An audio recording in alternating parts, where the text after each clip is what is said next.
Seterusnya, kita berlintas langsung ke Kedah. Antara fokus, memperkasakan komuniti hadapi bencana alam dan banjir. Perinciannya bersama Siti Zaida Osman. Silakan. Mempertingkatkan kesiapsiagaan, mengukuhkan daya tahan dan memperkasakan komuniti setempat menghadapi bahaya bencana alam baru yang tidak dijangka. Program pengurusan risiko bencana geologi berasaskan komuniti berimpak tinggi CBDRM itu kini diperluaskan kepada komuniti Kampung Iboi Kupang Baling yang terkesan akibat fenomena banjir dan kepala air Julai lalu. Program kali keempat anjuran Kementerian Tenaga dan Sumber Asli itu diadakan di kawasan tadahan Sungai Kupang Baling. Pengarah Jabatan Mineral dan Geosains JMG Negeri Kedah Perlis dan Pulau Pinang, Azizan Ali berkata, program bagi memastikan tahap keselamatan pengunjung dan membuat penilaian risiko yang bakal memberi ancaman kepada komuniti setempat di kawasan hilir Taman Eko Rimba atau TER. Jadi kita mengharapkan 30 orang komuniti ibu yang hadir pada hari ini dapat mengambil manfaat daripada program yang kita buat dan kita jalankan pada hari ini. Pengisian program kali ini dijalankan? Ya, program pengisian secara ringkasnya kita memperkenalkan pengenalan apa itu sebenarnya bencana geologi dan juga bagaimana keadaan bencana itu boleh berlaku semua di kawasan ibu ini. Dan faktor-faktor yang terdiri daripada iklim dan bentuk muka bumi geomorfologi. Dan dalam pengenalan ini kita insya-Allah dapat memahamkan masyarakat di sini bagaimana bencana itu sebenarnya berlaku.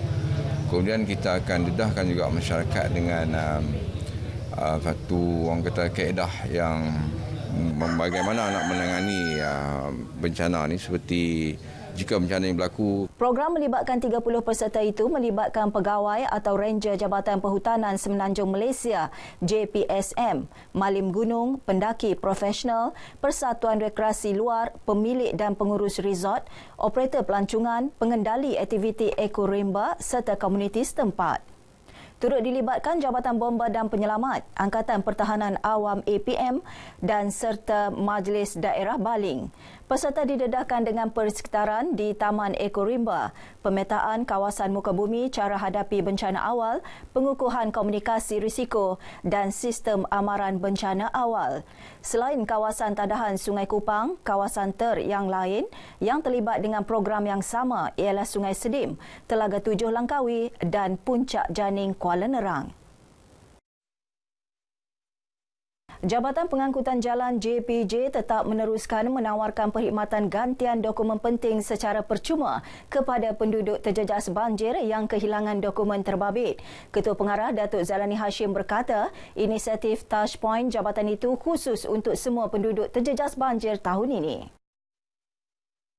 Penawaran gantian dokumen penting seperti lesen memandu Malaysia LLM, lesen kenderaan motor LKM dan sijil pemilikan sementara VOC. Yang perlu kita santuni, bantu mereka, kita santuni. Sebab itu adalah dokumen keselamatan mereka, tetapi disebabkan oleh banjir, dokumen itu hilang. Kita cek dalam ada proses kita melalui daftar pejabat daerah.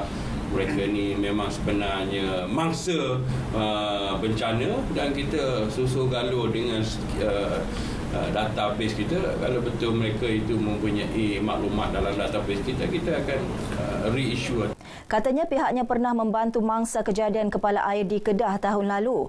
Beliau berkata demikian pada sidang media pada Majlis Pelancaran Kios Negeri Kedah di Ibu Pejabat JPJ Negeri Jalan Sukamenanti.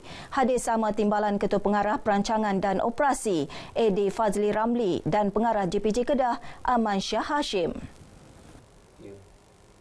Prihatin terhadap nasib warga emas di kalangan ibu tunggal yang terbuang, Persatuan Kebajikan Warga Emas Langkasuka Daerah Kubang Pasu atau pewaris terpanggil untuk membantu golongan itu. Pengerusi pewaris Dr. Muhammad Zulkarnain Ghazali berkata, sebuah asrama bakal didirikan di kawasan Jitra bagi menempatkan golongan itu sebagai tempat berteduh dan kemudahan lain yang bersesuaian. Katanya satu tapak telah dikenal pasti dan apabila terbina asrama tersebut, pada permulaan lebih kurang 50 warga emas terbuang dan tidak dipedulikan oleh anak-anak mereka akan ditempatkan di situ. Menyediakan sebuah asrama bagi warga emas, khususnya di kalangan ibu-ibu tunggal yang terkesan akibat daripada ditinggalkan oleh anak mereka ataupun kesibukan anak mereka untuk pulang melihat ibu mereka sendiri. Inilah peluang terbaik untuk berinfak ataupun menyumbangkan jika anda berminat bersama dengan pewaris. Beliau yang juga pensyarah Universiti Utara Malaysia UUM berkata, orang ramai juga diberi peluang untuk sama-sama membantu dengan menyalurkan sumbangan sebagai amal jariah bagi merealisasikan pembinaan asrama berkenaan. Anda yang ingin mendapatkan maklumat lanjut boleh melayari Facebook Pewaris Langkah Suka atau MNE email pewarislangkahsuka@gmail.com. Sekian paparan dari Kedah, kembali ke Angkasa Puri.